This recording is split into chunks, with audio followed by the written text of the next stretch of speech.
Hi, thanks for coming by. I'm going to be reading a couple of poems from my new book, Some Have Gone and Some Remain, autobiographical poems and essays.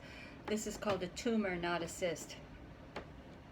You would think a gynecologist would know not to say, "Oh, wow," when he peers into your vagina, but he's a man, and this is 1992, and haven't yet discovered Planned Parenthood with their female doctors who understand what women want and don't want to hear during an exam.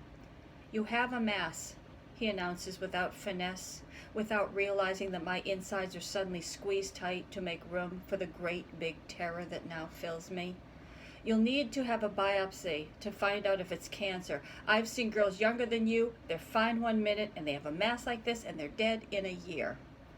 I lie there fighting back tears, thinking I am going to be dead in a year. I am so scared I can't even breathe. He goes on, "Or it could be a cyst." But before I can feel better, he says there's a type of cyst that grows hair and fingernails, and if it's that, it has to come out. Hair and fingernails? That is unbelievably gross. I have to have surgery.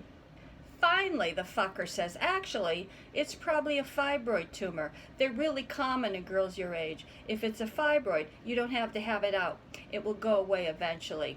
Which it was, and it did. Years later, I'm back at that hospital, and I see him walking through the lobby. I wonder how many other women he has filled with fear, and I want to go over and slap him. But I don't. I look at my reflection in the window, mid-50s, pushing a wheelchair. I look at the tiny, frail stranger who used to be my mother.